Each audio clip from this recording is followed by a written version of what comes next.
Realidad líquida. Que durante años hayamos poblado la provincia de Buenos Aires de universidades públicas, cuando todos los que estamos acá sabemos que nadie que nace en la pobreza en la Argentina hoy llega a la universidad. Crueldad, brutalidad, monstruosidad, miserabilidad, soberbia, características de alguien desgraciado. Alguien que no ha podido seguramente convivir con la gracia que muchas veces ofrece la vida, y algunos más que a otros, lamentablemente. ¿Qué quiso decir la gobernadora? Antes de responder a esta pregunta, quiero remarcar que es lo más cínico y perverso que he escuchado de un dirigente político en democracia en toda la historia democrática. No he escuchado nada peor que esto. ¿Qué quiso decir la gobernadora? ¿Que el pobre nace pobre y muere pobre? ¿Que jamás le va a escapar a la pobreza? ¿Por qué? ¿Qué cree la gobernadora? ¿Que hay gente que está señalada por algún dios para ser pobre, mantener su statu quo así toda su vida, y otros para ser ricos de por vida? Si esto es así, ¿para qué sirve la política? ¿Para qué hace política Vidal? ¿Qué cree la gobernadora? ¿En la selección divina? ¿En la selección natural? ¿En la supervivencia del más apto? Atrasa. Y pensar que ella llegó al gobierno hablando de cambio, de progreso, de futuro, de oportunidades, y ahora muy sueltita de cuerpo le dice a su gente, porque estaba con su gente, vamos, che, no nos engañemos. ¿Para qué universidades si los pobres quedan ahí? Los pobres se quedan ahí, bien pobres, bien cagaditos de hambre, bien muertitos de frío, que se queden ahí. ¿Cuánta maldad, no? Porque uno puede decir hipocresía, todo. ¿Cuánta maldad? ¿Cuánta mirada llena de odio? ¿Cuánto lobo vestido de cordero? Esto no es un análisis político, les pido disculpas. Es que la política hay que mirarla desde el ser humano. La política empieza ahí, en la mirada que tenemos cada uno de nosotros sobre el ser humano. ¿Cuánto mal te tiene que haber hecho la vida para ser tan despectiva con el otro, Y con el otro débil. Y con el otro débil. Y débil porque existen políticas como las que ejecuta este gobierno que lo empujan brutalmente a ese lugar de debilidad social. No por casualidad. Lo que evidencia la gobernadora es que ellos no se preocupan por los pobres, solo en los discursos. ¿Para qué van a ocuparse de los pobres si no salen de ahí? Naciste pobre, moriste pobre. Y rápido, Así no te tengo que andar dando algún programa social. A ver si después me terminás cortando las rutas y te tengo que mandar a la milicia y después Clarín tiene que estar diciendo una y otra vez, mirá lo feo que sos. ¿Qué es la pobreza para Vidal? ¿Qué es la pobreza para los funcionarios de este gobierno, para esta alcurnia de saqueadores e inquisidores? ¿Qué es la pobreza? Un estadio que te toca la ruleta y si te toca te jodés y bien jodido. Y no vas a salir de ahí. Por eso no te vamos a poner universidades, porque si vos salís de ahí, yo soy un poquito menos rico. Porque al fin y al cabo estamos hablando de eso, Estamos en el capitalismo. No les des universidades, pero si no lo ves, es un negrito marginal que nunca va a llegar a nada. No les construyas universidades, ¿para qué? Mandalos a los talleres clandestinos de Aguada. O mandalos a montones apilados en los camiones atrás para que vayan a trabajar de mano de obra esclava a la tierra de los Echeveres. O mejor, mandar a laburar al negro con Triaca. Como universidades. ¿Están locos? Hagamos cárceles. Les robamos la posibilidad de educarse, de tener un trabajo digno, y que salgan y afanen, y después los encerramos, y total, después nadie pregunta por ellos. Y ahí después aparecen los Feynman, los periodistas, los mañetos, a decir que están donde están porque nunca quisieron laburar. No fue un error, no se equivocó, no fue un problema de oratoria, de expresión, no se equivocó, son esto, piensan así miran la vida. Con estos principios amanecen y se acuestan. Así constituyen vínculos sociales, así hacen política y así gobiernan. Vidal está convencida desde las vísceras que hay gente de primera y de segunda. Con la gente de primera almuerza en el Rotary Club o en el Sheraton y se ríen de los explotados, la gente de segunda.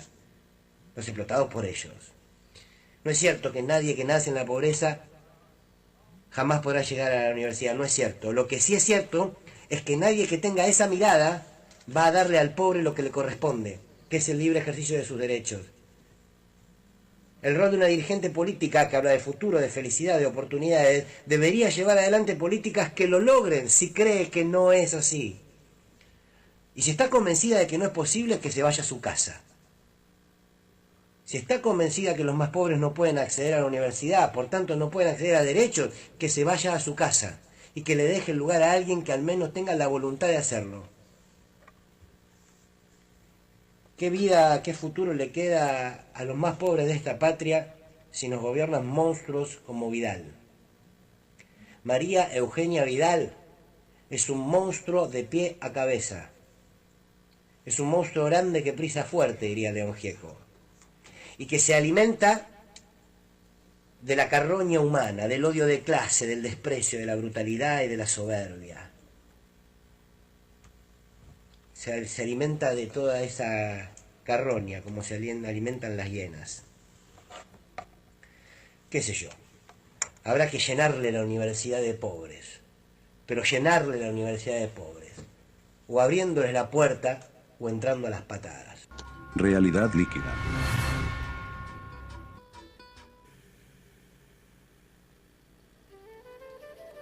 Muy buenas noches, y así empezamos nuestro programa número 79 de Realidad Líquida con esta columna de Miguel Borroni del programa de Víctor Hugo Morales en la AM750. Nos pareció muy apropiado porque es contundente. ¿Cómo estás, Jackie?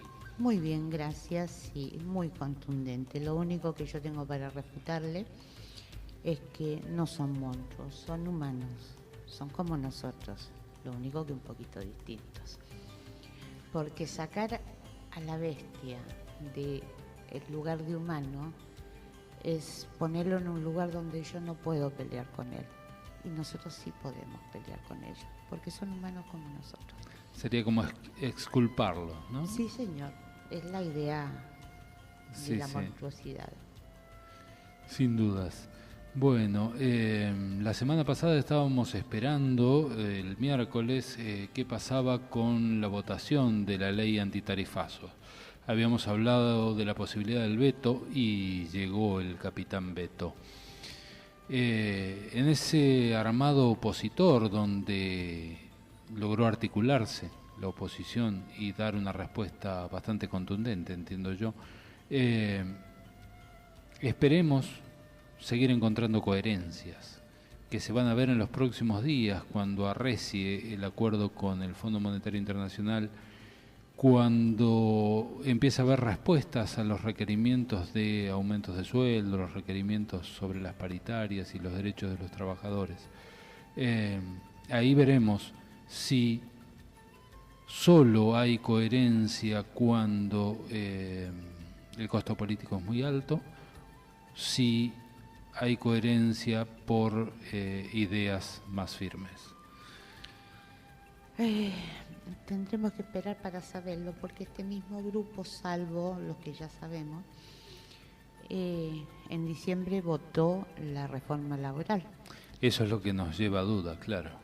Entonces, a ver, puede ser oportunismo político, puede ser que a ellos no les alcance la plata para pagar las tarifas, entonces quieran salvarse. Cosa que no creo. Cosa que no dudo.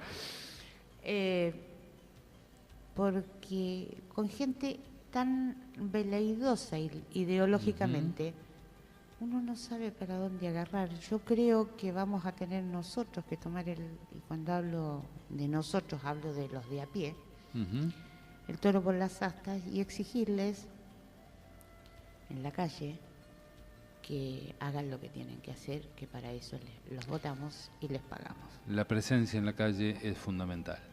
Vamos a profundizar también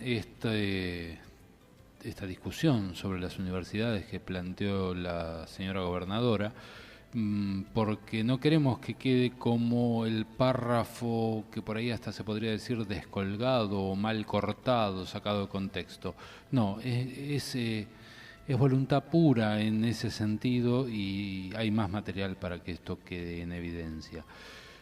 Vamos a recoger un poquito la experiencia de Grecia con el FMI, que nos va a recordar nuestro pasado y nos va a plantear un poco nuestro futuro. Hay un trabajo muy lindo que hizo Alejandro Berkovich en su programa de ayer y vamos a rescatar algún audio como disparador para hablar también de ese tema. Eso nos trae a colación que la crisis no pasó, aunque nos quieran vender que volvimos a la revolución de la alegría. Vamos a hablar también de que se tuvo que ir Rajoy. Wow. Se tuvo que ir Rajoy y lo echaron por corrupto, institucionalmente echado por corrupto, si uno lo dice con todas las letras. Veremos qué plantea el nuevo gobierno español y si va a restituir alguno de los derechos que fue limando en este periodo de tiempo el gobierno de Rajoy.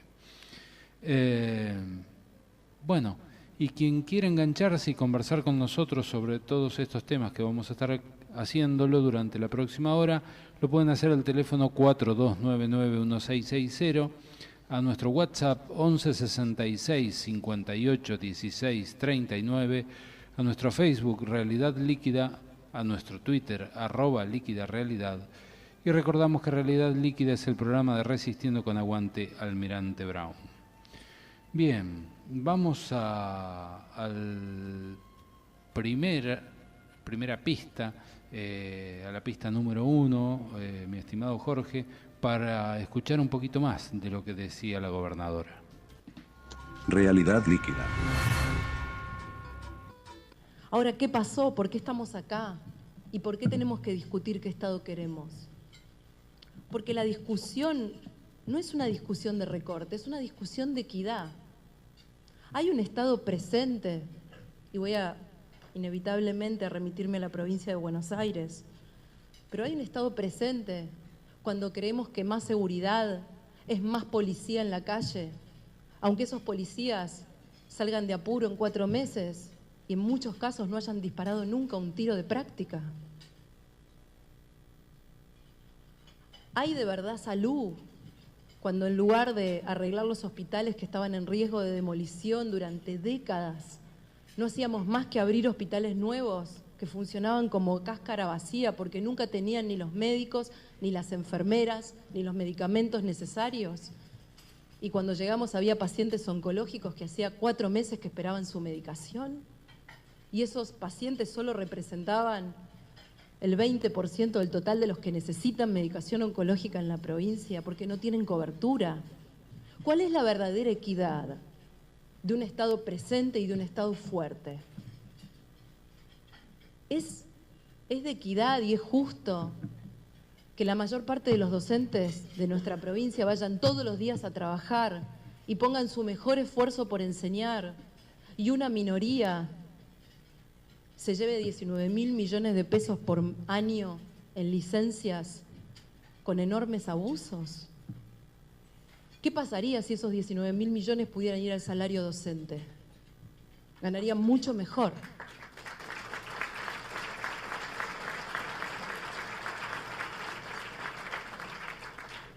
Es de equidad que durante años hayamos poblado la provincia de Buenos Aires de universidades públicas, cuando todos los que estamos acá sabemos que nadie que nace en la pobreza en la Argentina hoy llega a la universidad, y cuando todos los que estamos acá sabemos que no hay una sola provincia del país, ni siquiera la ciudad de Buenos Aires, que es la que tiene mejores indicadores en educación, que puede garantizar el jardín de infantes público a todos los que lo necesitan, y que en esos años lo que enseñemos y la comida que les demos les van a definir sus capacidades por el resto de la vida, entre otras, de poder tener una carrera pública en la universidad.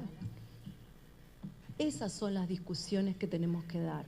Discusiones incómodas, que no necesitamos más policías para que la gente los vea en la calle y se quede tranquila, que necesitamos mejor policía, más honesto, más entrenado, dando la pelea que hay que dar. Realidad líquida.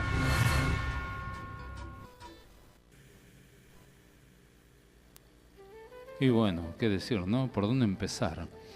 Yo le doy la derecha que la policía en 3 meses salió sin entrenamiento. Le doy la derecha. La pregunta es, ¿la reentrenaron? No. ¿En 2 años y medio la pusieron en condiciones? No, siguen sacando policías cada 3 meses como pan del horno. Entonces, el tema salud, creo que ahí está faltando la verdad directamente. No está faltando la verdad, está mintiendo con todas las letras. ¿Por qué? Porque, no, a quien me pone mal, de verdad, me pongo mala. Sacaron el plan Remediar, que era el plan que daba remedios gratuitos a la gente sin cobertura. Sí. Les retasearon los remedios, los más caros, a los jubilados jubilados y pensionados. Correcto. Más allá de que les sacaron parte del sueldo, de su salario mensual, con lo cual tienen menos posibilidades de acceder a los remedios que han subido exponencialmente estos 2 años y medio. Entonces, en cuanto a la salud, está mintiendo. Respecto a los hospitales, había un par de hospitales que todavía no estaban en funcionamiento. Me acuerdo del de La Matanza, que Magario viene reclamando hace 2 años y medio, porque el otro gobierno se terminó y el que seguía, o sea, ellos, El que se tiene que hacer cargo, es el que se tiene el que que tiene hacer que cargo, gestionar. y no lo han hecho. Es más, estuvieron vaciando lo que había dentro del hospital. Sí, sí. O sea, miente descaradamente con el tema de la educación. Además salud. hay ejemplos como el Posadas, hay ejemplos como el Están Garrahan mismo Están que... desmantelando todo. Porque aquí no hay que separar nación y provincia, No, porque es todo lo mismo. es todo O lo sea, mismo. ellos actúan igual en todos lados. No es Macri, no es el pelado de Larreta y no es la gobernadora de la provincia, son lo mismo. Son lo mismo, sí señor. Eso en cuanto a la salud, los hospitales que ya habla. Después, con respecto al salario docente, no tienen voluntad. Porque si en 6, 7, 8 oportunidades les ofrecieron Qué lindo exactamente lo número. mismo. 678, el buen número. Y no se movieron de esa cifra. No hay voluntad de echarla. Cuando ellos dicen que la inflación va a ser tanto y quieren aumentar por debajo de la inflación, ya no digamos que mintieron con la cifra de inflación, entonces lo que quieren hacer es lo que están haciendo, bajar los sueldos. Sí, sí, sin duda. Lo que pasa es que también hay que tomar la dimensión de dónde está diciendo lo que dice. ¿Sí? Lo estaba diciendo entre sus pares, lo estaba diciendo ante el Rotary Club Buenos Aires. Y habla de 19.000 millones en licencias anuales de los docentes de la provincia de Buenos Aires, que en primera instancia a mí la cifra me da escalofríos y sinceramente dudo mucho de que sea cierto que se esté pagando esa cifra por licencias que no correspondan. A lo mejor se confundió y el número que tiró es el número que Macri le regaló a sus amigos de las empresas de energía, que fueron 19.000 millones. Claro, coincidencia, feliz coincidencia. Pero bueno, yo dudo de eso. Por otro lado digo, si hay un problema con las licencias, esto no justifica que no haya paritarias a nivel nacional y que no haya paritarias en la provincia respetando los niveles de inflación y un sueldo digno. Son 2 cosas distintas.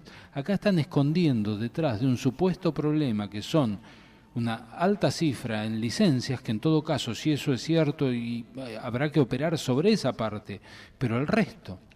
Bueno, el resto pone y desnuda la voluntad de lo que quieren método hacer. Siempre es poner pobres contra pobres. ¿Qué va a pasar con ese maestro que no tiene aumento de sueldo, que no llega a fin de mes? Se va a enojar con aquel que pide licencia, que en algún caso puede ser, o en muchos casos puede ser abusiva, y los va a hacer pelear entre ellos. ¿Y quién gana cuando se divide? El que divide, Sin duda. no los divididos. Y el último tema de este tramo que levanto yo como cosa que me molesta es que en un momento dice, bueno, en función de la comida que les damos a los chicos van a poder rendir de determinada manera y quizás puedan llegar a la universidad. Y en realidad el objetivo no es hablar de no a la universidad y de la comida que les damos.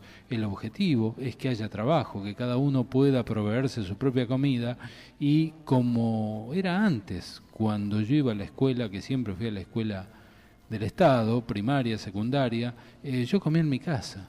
A la escuela íbamos a estudiar. Este tiene que ser el objetivo y no lo que está dando como mensaje para quedar bien ante un público específico. Bueno, con la asignación universal por hijo.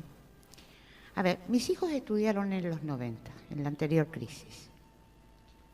El comedor del colegio donde iban mis chicos, escuela pública, obviamente, porque todos nosotros hemos estudiado en escuela pública, siempre estaba súper poblado. Que los padres de aquellos niños que no iban al comedor, los anotábamos igual para que hubiera un poquito más de comida. Con la asignación, los comedores quedaron prácticamente despoblados. Y respuestas de niños eran: no, ahora como en mi casa. Con el orgullo de poder hacerlo. O quedarse a comer en el comedor el día ese que había algo que les gustaba. No era una necesidad. Hoy el niño, una gran cantidad de niños de los sectores más vulnerables, si no come en el colegio, no come directamente. Y en los colegios, ella se llena la boca con la comida que están dando en los colegios. Están dando mugre, vencida, de mala calidad, en poca cantidad. Entonces, que no venga con que es por la comida que les dan en los colegios, porque no es comida. Y abundan los ejemplos. Vamos a la pista 2 para seguir analizando el tema. Realidad líquida. Yo recuerdo que vos fuiste una de las principales dirigentes políticas en plantear la baja del gasto político. ¿Dónde encontraste y encontrás las mayores resistencias para reducir ese gasto político? Porque detrás de ese gasto siempre hay un privilegio. Yo creo que hay un obstáculo estructural, ¿no?, para la reducción del gasto político, que obviamente fue construido a propósito a lo largo de décadas, que es la falta de información y de tecnología. Cuando hay información y hay tecnología, todo se transparenta. Acá hay mucha gente que trabaja en empresas y lo sabe perfectamente. Nosotros cuando llegamos no sabíamos cuántos chicos teníamos en el sistema público educativo, cuántos había por escuela, cómo se llamaban y si tenían DNI o no. No teníamos un padrón de alumnos, por supuesto tampoco teníamos un padrón de docentes. Y el sistema liquidador, a donde les pagábamos a 300.000 docentes cada mes, era de sistema COBOL de los años 80. ¿Qué tipo de control y de política se puede definir así? Hicimos el padrón educativo, hoy lo tenemos, sabemos qué docentes tenemos, qué alumnos tenemos, y ¿saben qué descubrimos? Que había 60.000 chicos sin DNI. Entonces, yo me pregunto, durante años repartimos notebooks en la secundaria para escuelas que no tenían internet y a chicos que no tenían DNI. Esas son las discusiones de equidad que tenemos que dar. Que cuando hablo de qué Estado construimos, estoy hablando de ese Estado. Sin sistema de mantenimiento, con lo cual la notebook se rompe y no se recupera nunca más. Cuando además, hoy la verdad que los chicos aprenden mejor vía celular, porque en el celular es donde van a ver el futuro. Ya la notebook va a quedar en desuso. Entonces, ¿qué estado de futuro y qué queremos, ¿no? Retomando el tema, porque me metí en educación, como siempre, me meto de vuelta en el gasto político. Creo que lo primero que no había era información. Lo primero que nos costó era saber, cuando apenas fui electa gobernadora, pedí algo básico, el organigrama de la provincia. No existía. Realidad líquida.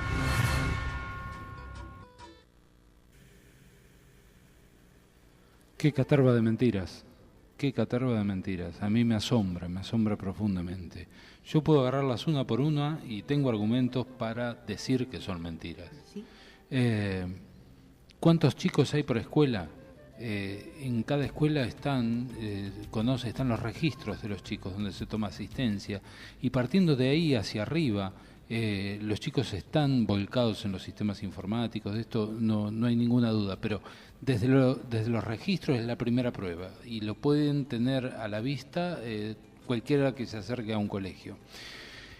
Padrones de alumnos, claro que existen, padrones de docentes también, porque si no, no le podrían pagar los sueldos, es así de simple. Obvio. Cuando habla de sistemas COBOL de la década del 80, habría que informarle a esta señora que probablemente ella no haya tenido un tablero de comando como el que le gustaría tener, es probable, pero de ahí a que no haya información, la diferencia es muy grande.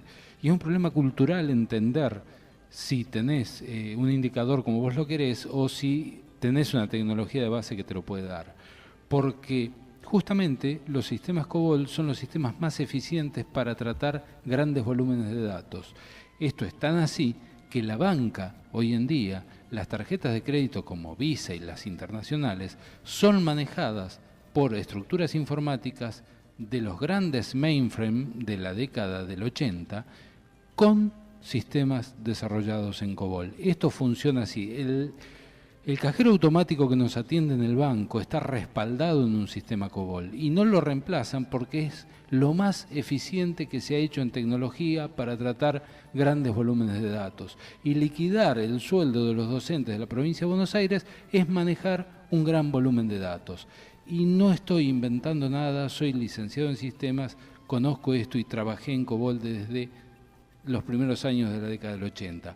Por eso me indigna que mientan porque saben que hay una gran porción de la población a la que esto le es ajeno. Entonces inflan con tremendas mentiras. ¿Hay chicos sin DNI? Sí, siempre hay chicos sin DNI. Yo con respecto a eso quería decir algo. María Eugenia Vidal, hasta donde tengo entendido, es trabajadora social. Yo soy fruto de la educación pública, soy casi socióloga, tengo un sobrino trabajador social, tengo mucha relación con trabajadores sociales. Y los trabajadores sociales, y todos los que estudiamos cuestiones sociales, nos enteramos desde muy temprano que en la Argentina hay un gran porcentaje de la población que no tiene su documentación, por la lejanía, por la burocracia.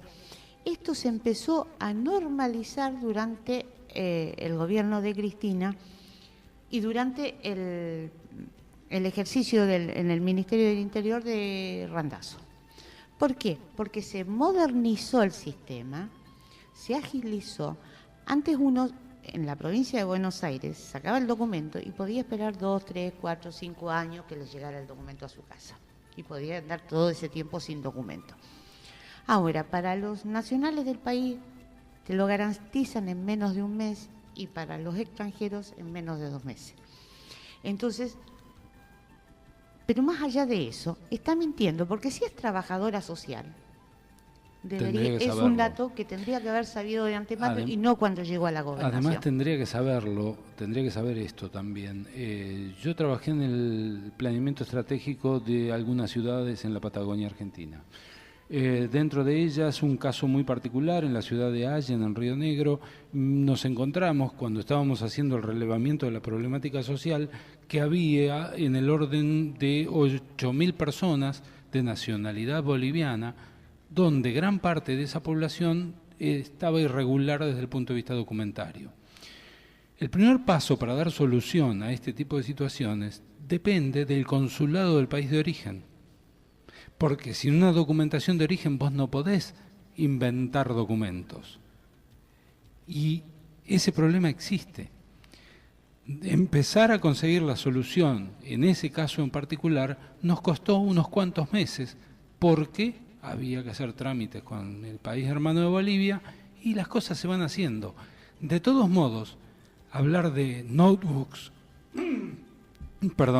mezclar el tema y hablar de notebooks y de celulares y qué sé yo, como herramientas de capacitación, mezclándolo con la problemática del DNI, no tiene nada que ver, porque estamos escondiendo detrás de una problemática que puede ser específica de algún sector de la sociedad con respecto a su documentación, el tema de fondo.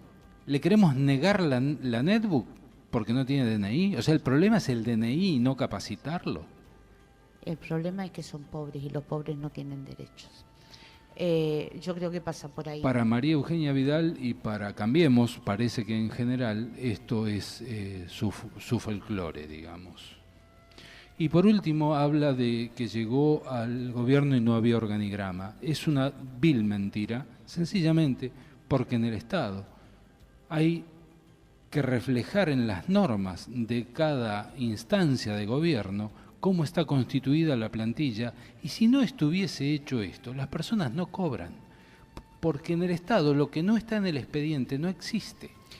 Bueno, anécdota personal. Yo conocí a un funcionario, un asesor en realidad, de Daniel Scioli, cuando llegaron a la provincia de Buenos Aires. Y él me mostró el dibujito, digo dibujito por decir una pavada, de lo que era el organigrama, porque yo no me imaginaba una provincia como Buenos Aires, que es un país en realidad, cómo se hace un organigrama de ese tamaño. Y él me lo mostró. O sea, puede haber estado mal hecho, puede haber estado obsoleto, pero existía. Sí, claro que existen. Podrán estar dibujados de una manera diferente, podrá haber mil variables, pero de ahí a decir que no existe, es demasiado burdo. Es demasiado burdo mentir de esta forma. Y miente porque nadie le pregunta. Porque nadie repregunta. Aparte. Ni nadie le preguntan ni le repreguntan. Y pareciera haber un nivel de connivencia en esto, porque es cierto que las personas que estaban en el video se ve, hay mucha gente que deben ser de empresas y no ignoran todo esto que estamos diciendo, no lo ignoran. Lo que pasa es que, bueno, hay que hacerle el camino llano. Pero ella empieza esta charla, esta entrevista, con el gasto de la política. Y se queja de que eso no se puede hacer, que cuesta mucho, porque bueno, está todo organizado. Está todo organizado para que ella gaste miles y miles de dólares por mes viajando en helicóptero, un viaje que hacen los bonaerenses a su trabajo, mucho más pesado que el de ella, todos los días. En colectivo, en combi, en tren o como puede.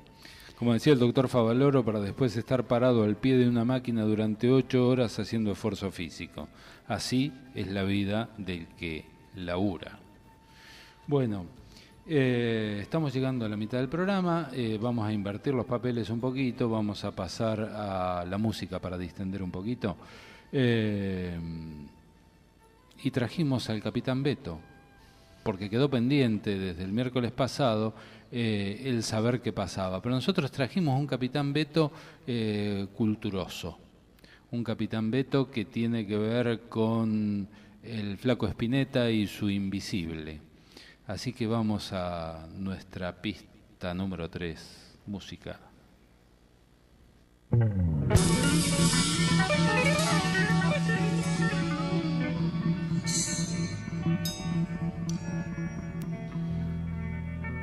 Bueno, acá estábamos recordando la música. Recordando sin ir a decir Isabel Allende.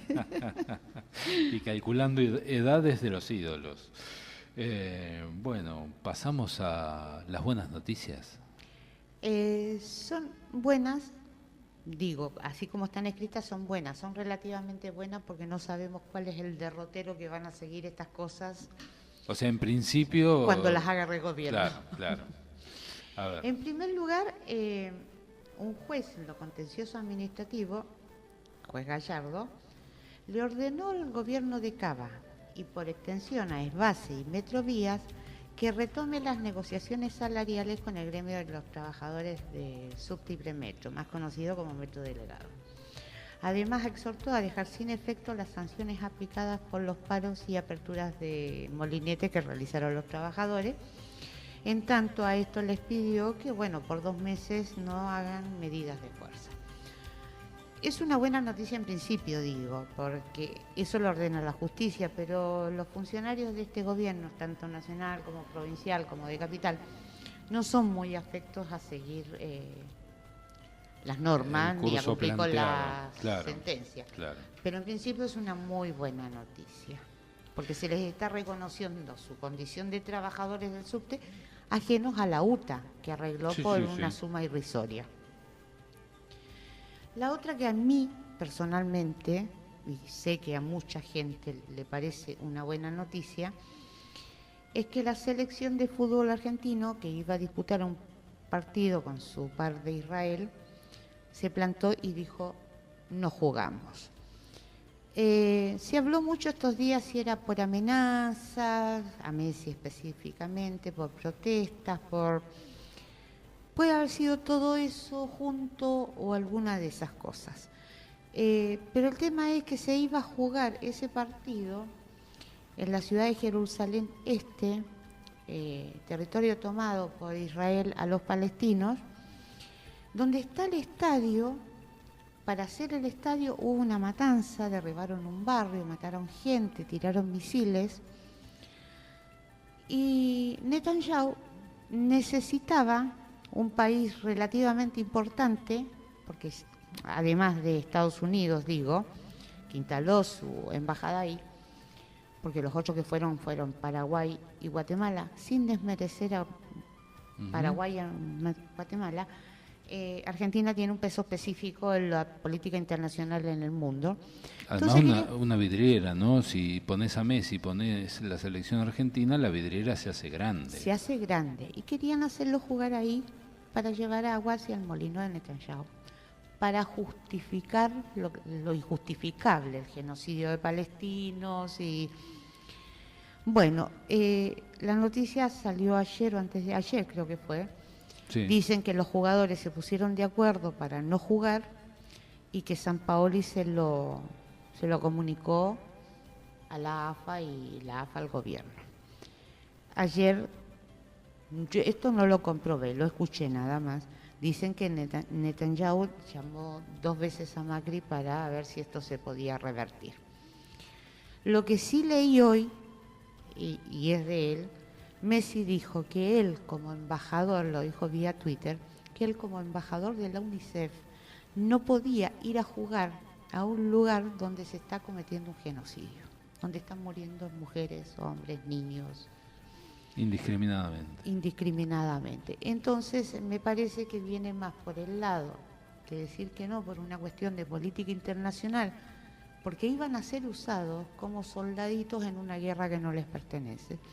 Y me parece que esta vez los jugadores de fútbol se pusieron la camiseta de verdad y dijeron no somos cómplices. Sí, a mí me encantó porque creo que iban a ser usados, iban a ser puestos en esa vidriera grande donde Argentina en el fútbol magnifica para tratar de normalizar una situación que en realidad es irregular y donde se está cometiendo un genocidio. Y esta noticia, o sea, todo lo que había alrededor del partido con Israel, me remitió a los 90, cuando la guerra del Golfo, Menem manda 3 embarcaciones pequeñas a la guerra que no era nuestra, y eso resulta después en un atentado como el de la AMIA. Aquí da la casualidad que tiene más coherencia Messi, un grupo de jugadores de fútbol, que el propio gobierno argentino y la Cancillería y todos los que deberían haber analizado y tomado decisiones de política de Estado, ¿no? Porque nos están metiendo en un conflicto que no es el nuestro. Bien. La otra buena noticia, también es buena relativamente, es que la Cámara de Seguridad Social declaró inconstitucional 2 artículos de la Ley de Previsión Social que se votó en diciembre.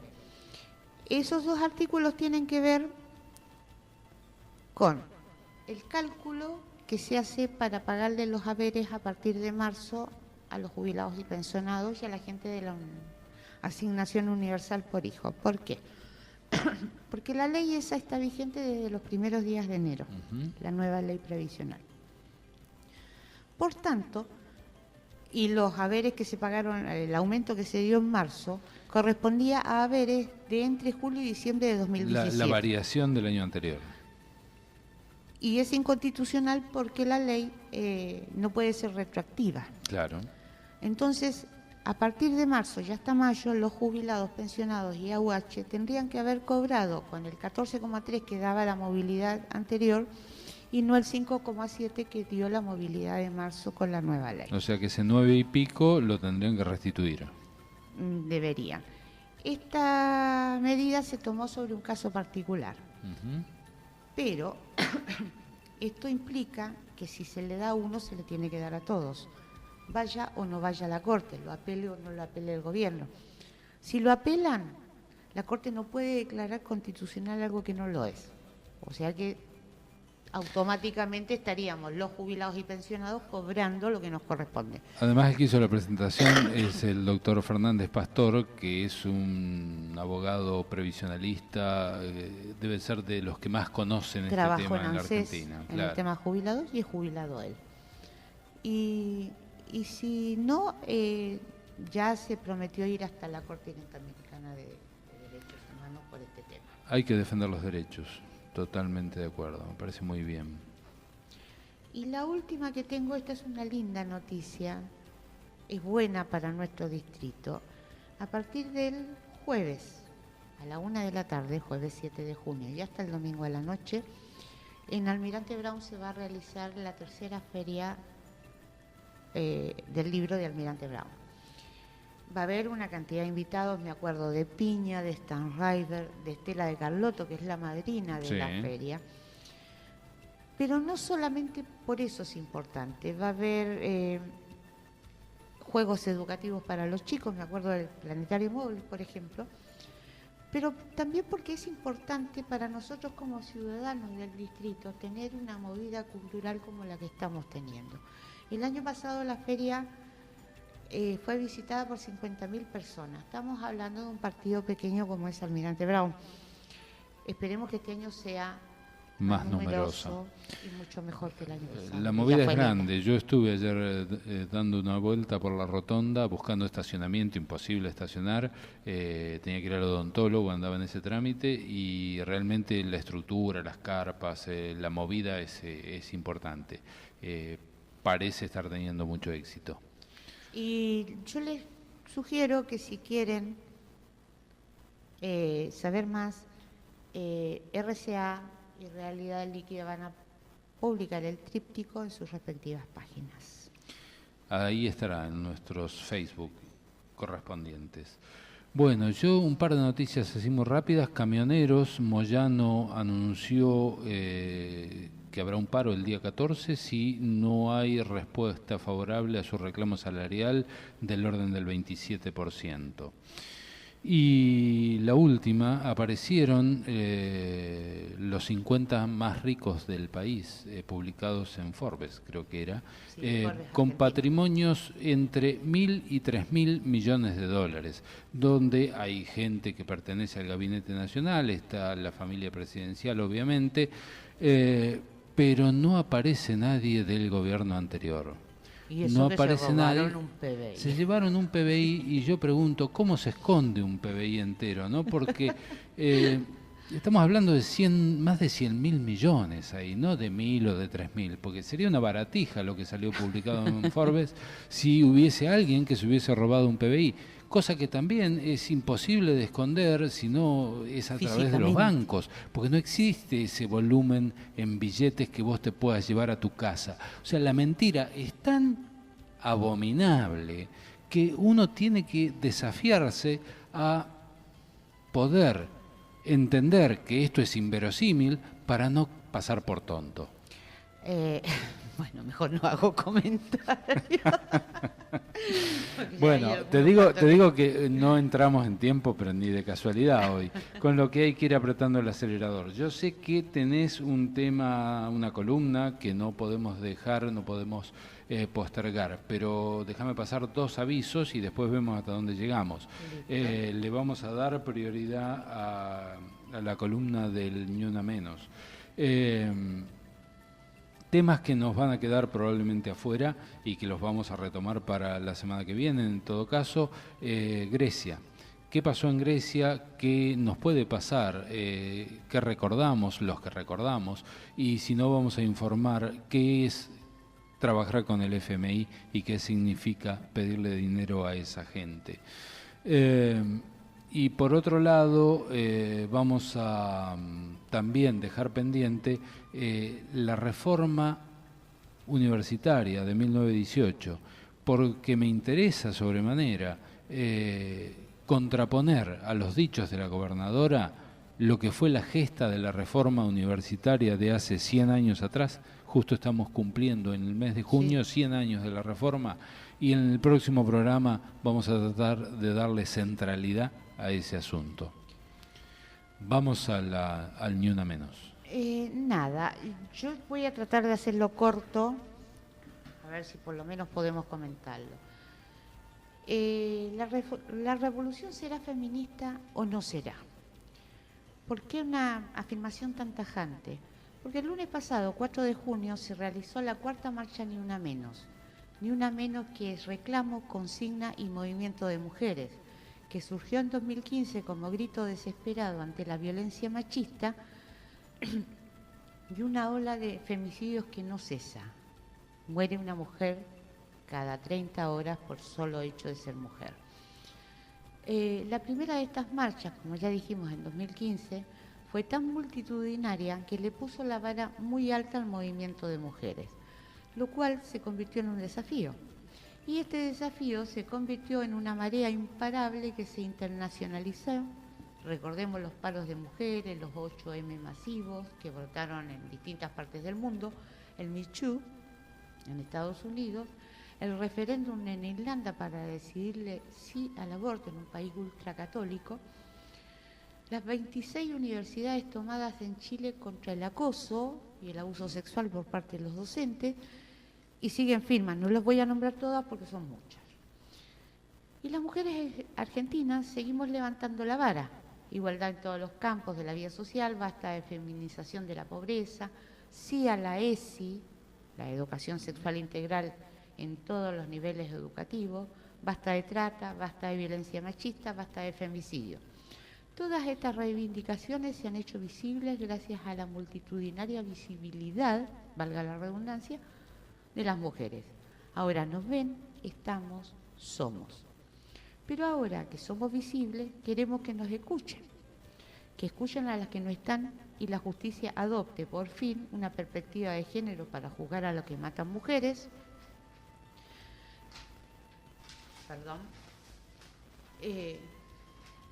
Para que los acosadores no sean aplaudidos o festejados en los medios, para que los abusadores no queden impunes. Que nos escuchen cuando decimos no es no, que nos escuchen. Y nos están escuchando porque el proyecto de despenalización del aborto va a ser tratado por primera vez en el Congreso Nacional, y antes había sido presentado 7 veces por la Campaña Nacional por el Aborto, pero no se había logrado que se tratara en el recinto. Hoy se está debatiendo y es posible que se apruebe, pese a los grupos ultramontanos y al lobby de la Iglesia, pese a todo. Y aunque este año no se apruebe, que es una posibilidad porque se están contando los votos 1 a 1, ¿qué puede suceder? El movimiento de mujeres habrá demostrado no solo que es multitudinario, sino que es un movimiento maduro, fuerte, presente y que da la pelea. No solo en la calle, sino en cualquier frente. Somos muchas, muchísimas y tenemos la voz potente. Por eso digo, ¿la revolución será feminista o no será? Acuerdo totalmente que la revolución será feminista o no será. El protagonismo, los varones están para atrás.